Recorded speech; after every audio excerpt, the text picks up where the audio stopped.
আমরা অনেক দুরবস্থার মধ্যে আসলে আছি। তো এই জন্য চ্যালেঞ্জিং বিষয়টা, কারণ এফডিসি আমার অনেক ভালোবাসার একটা জায়গা। এফডিসিতে আমার প্রথম আসা একজন ডিরেক্টর হিসেবে, পরিচালক হিসেবে।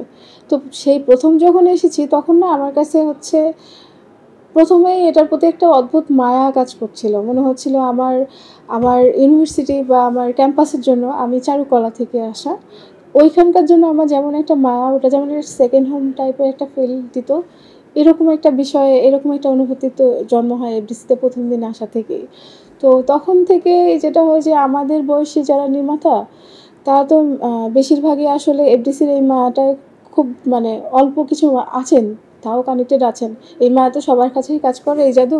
তো যাদের করেছে, কিন্তু বেশিরভাগই আসলে এফডিসি থেকে একটু দূরে থাকতেই পছন্দ করেন। কারণ বলা হয় এখানে কিছু নাই, ধ্বংসপ্রাপ্ত, এখানে এই জায়গাটা নিয়ে আসলে নানা রকম অপপ্রচার আছে, যেটা ঠিক না যে এফডিসি ভালো না, এফডিসি ধ্বংস হয়ে গেছে।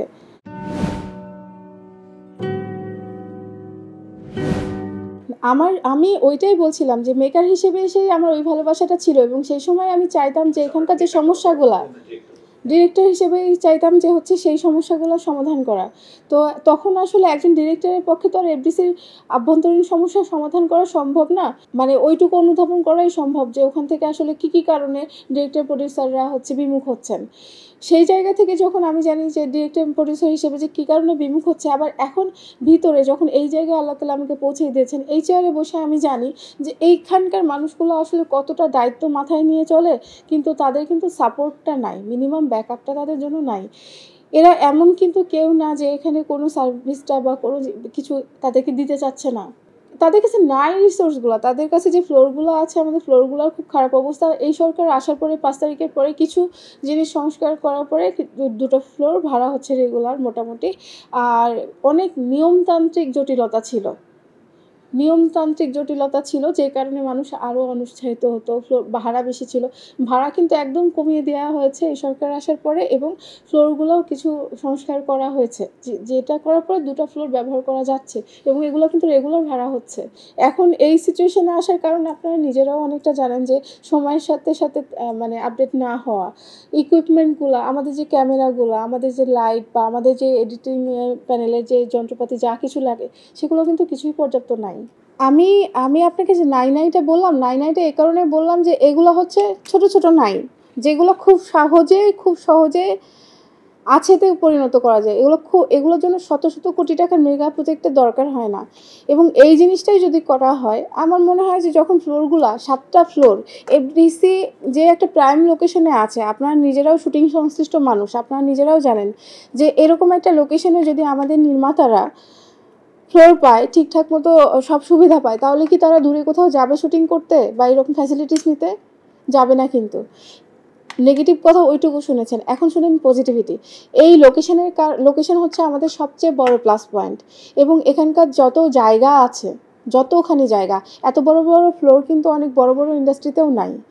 সেইগুলো যদি আমরা ব্যবহার উপযোগী করে ফেলি, এবং হচ্ছে তারা বাইরে যেই সেবাটা পায়, সেই সেবাটা যদি এখানে ঠিকঠাকভাবে দিতে পারি, তাহলে বাইরের লোকরাও আসবেন এখানে, বাইরের নির্মাতারাও আসবেন, বিভিন্ন পুরস্কার থেকে শুরু করে চ্যানেলের যারা আছেন সবাই আসবেন, সবাই আমাদের কাছে মোস্ট ওয়েলকাম তারা। কারণ আমরা ওই জিনিসগুলো দেওয়ার চেষ্টা করব, এবং আমার যে প্ল্যানটা আছে আগামী 6 মাসের মধ্যে, এই জিনিসগুলো যেগুলো কিন্তু ছোটো বাজেটে যে পরিকল্পনা বাস্তবায়িত করা সম্ভব, যে এখানকার রিসোর্সগুলো কাজে লাগানো।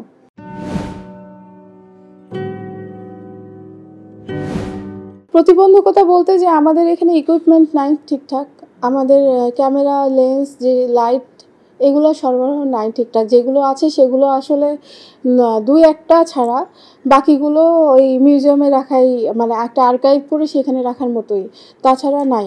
প্রজেক্ট রেডি করছি, আমাদের সচিব সাহেবরা আমাদের ব্যাপারে খুব মানে সাপোর্টিভ, এবং আমাদের যে উপদেষ্টা মহোদয় এসেছেন নতুন, আগের উপদেষ্টার কাছেও আমরা সার্বিকভাবে কৃতজ্ঞ।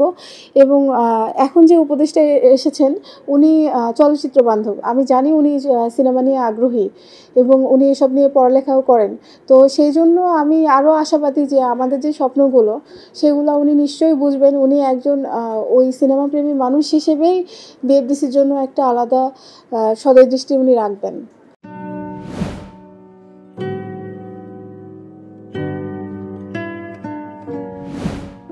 পুরো দেশের সংস্কার যখন হচ্ছে, আমার কাছে মনে হয় যে সরকার, আল্লাহ তাআলা এবং সরকার যখন আমাকে এই সুযোগটা দিয়েছে আমাদের মহান জুলাইয়ের বিনিময়ে, তো সেইখানে কি হয় যে সংস্কারটা যেন আমার ভালোবাসার জায়গায়, আমার কালচারের জায়গায়, আমার বিএফডিসির যদি সত্যি সংস্কার করতে পারি, সেটার জন্য আমার যতটুকু করা দরকার, যতটা ভয়ভীতি বা যতটুকু প্রেশার আসুক, সব কিছু পার হয়ে আমি এটা করবই, করার চেষ্টা করেই যাব। সেই জন্যই আসলে আমার আপনাদের সাথে যোগাযোগটা রাখা বা করা, কারণ এই জায়গা থেকে নর্মালি এই যোগাযোগগুলো করা হয় না। কিন্তু আমি চাই মানুষ প্রত্যেকে আমাদের জানুক যে আমরা কী কী করছি, আপনাদের মাধ্যমেই পৌঁছে যাক যে বিএফডিসি আসলে এরকম আড়ালে রাখা ধ্বংসস্তূপ না। আপনারা আসেন, বিএফডিসি সব রকম সেবা দিতে প্রস্তুত। বিএফডিসি নিজের যা যা কিছু লাগে সব কিছু আমরা ইনশাল্লাহ গুছিয়ে ফেলবো।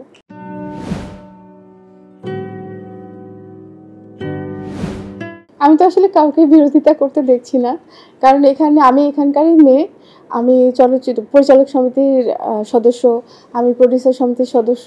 এখানে সবসময় আনাগোনা আমার, আমাকে প্রত্যেকে শুভকামনা জানিয়েছেন, প্রত্যেকে মানে আমাকে দোয়া করেছেন এবং প্রত্যেকে শুভেচ্ছা জানাচ্ছেন।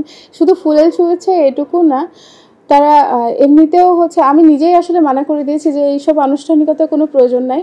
আমি শুধু তাদেরকে চেয়েছি যেন তারা এই বিএফডিসির যে উন্নয়নটা, যে সংস্কারটা আমি করতে চাচ্ছি, তারা যেন তাদের সব রকম সহযোগিতা, তাদের দোয়া, তাদের সব পরামর্শ দিয়ে আমার সাথে থাকেন।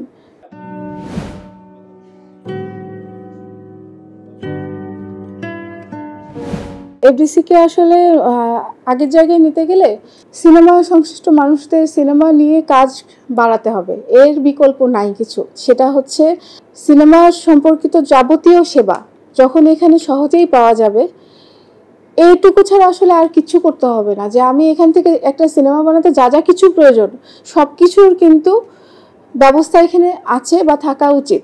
যে কিছু জিনিসগুলো একটু আপডেট করা উচিত, যেই রিসোর্সগুলো একটু গুছিয়ে নেওয়া উচিত, সেগুলো আমরা গুছিয়ে নিব যা যা মানে খুব তাড়াতাড়ি। আর বড় যে প্ল্যানগুলো আছে সেগুলো তো আছেই। আমার মনে হয় যে আমরা চেষ্টা করব সবাই মিলে বিএফডিসি থেকে এমন একটা জায়গায় নিয়ে যাওয়ার, যে একটা মানুষ, একটা নির্মাতা, সে নতুন হোক পুরাতন হোক, সেই সিনেমা বানাতে যেয়ে যেন সব রকমের সহযোগিতা বিএফডিসি থেকে পায়। তো এইটুকু যখন মানুষ পেয়ে যাবে, তখন আসলে এই জনশূন্য হয়ে পড়ে থাকা বা এই পরিত্যক্ত হয়ে থাকার প্রশ্নই আসবে না ইনশাল্লাহ।